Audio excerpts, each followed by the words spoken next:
एक छोटे से गांव में सरिता नाम की एक विधवा माँ अपने 2 बच्चों के साथ रहती थी।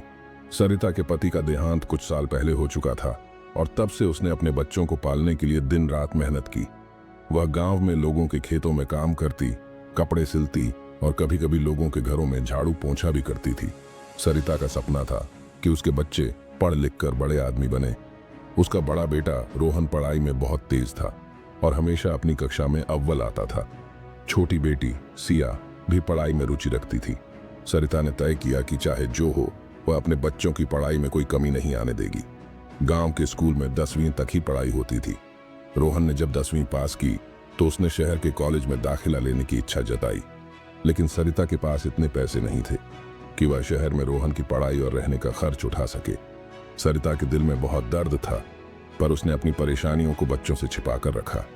एक दिन सरिता ने अपने बच्चों को पास बुलाया और कहा, बेटा रोहन, तुम्हारा सपना मेरा भी सपना है।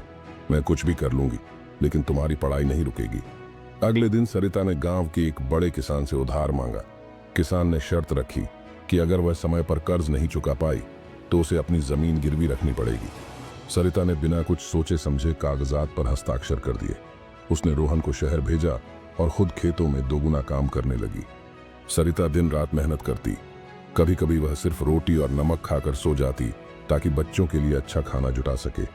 उसने अपनी इच्छाओं और आराम को बच्चों के भविष्य के लिए कुर्बान कर दिया। साल बीतते गए।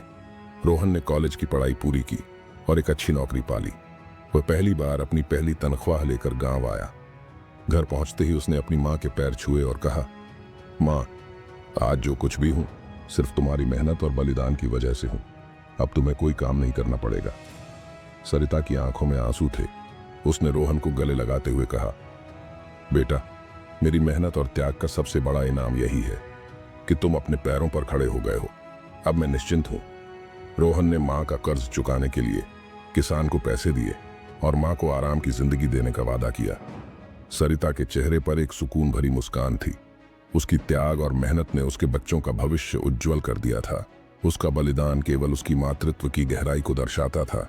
मां का त्याग उस दीपक की तरह है जो खुद जलकर दूसरों की राहें रोशन करता है।